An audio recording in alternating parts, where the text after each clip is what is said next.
সকলকে গোধূলি নিউজ 19 এর পক্ষ থেকে স্বাগতম জানাই। আমাদের প্রত্যেকের বন্ধু থাকে, আমরা বন্ধু অন্তপ্রাণ। বন্ধুর স্পেসিফিক ডেফিনেশন বলে কিছু নেই।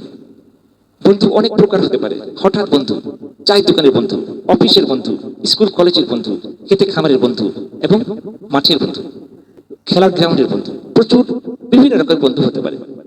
তো ইদানিং দেখবেন কিছু মানুষকে দেখবেন যে তারা বন্ধু অন্তপ্রাণ, বন্ধু ছাড়া তাদের প্রাণ বাঁচে না। বন্ধু জ্ঞান, বন্ধু ধ্যান, বন্ধু চিন্তামণি, বন্ধু বিনা আমি যেন মনে হারাবনি।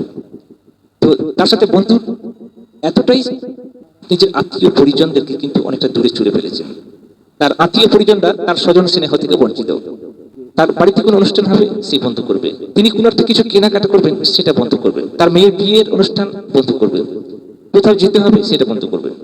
কিন্তু আমি একটা কথা বলে রাখি, বন্ধু কিন্তু চিরস্থায়ী নয়। জীবনের শেষ প্রান্তে এসে কিন্তু বন্ধুত্ব যায়, এটা মাথায় রাখবেন।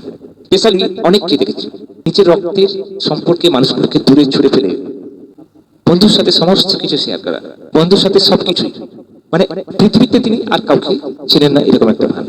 তাই অনেককে দেখলাম বন্ধু অন্তপ্রাণ, সেই মানুষগুলির এবং শেষ পরিণতি আমি দেখলাম। তাই এখন যারা বন্ধুদের নিয়ে মাতামাতি করছেন, নিজের আত্মীয় পরিজনদের দূরে ছুড়ে ফেলে দিচ্ছেন, তাদেরকে বলি আপনারা অবশ্যই একটা দিন বুঝতে পারবেন, তখন কিন্তু অনেক পস্তাতে হবে।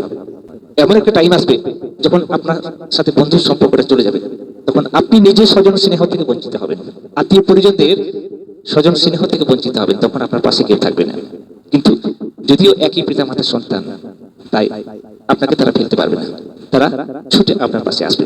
তাই সঠিকটা জানতে শিখুন এবং বন্ধুর সাথে সম্পর্ক রাখুন, কিন্তু এতটা ঢলাঢলি নয়। ভিডিওটি ভালো লাগলে অবশ্যই লাইক, কমেন্ট, শেয়ার করবেন। গোধূলি নিউজ 19 এর পক্ষ থেকে অসংখ্য ধন্যবাদ।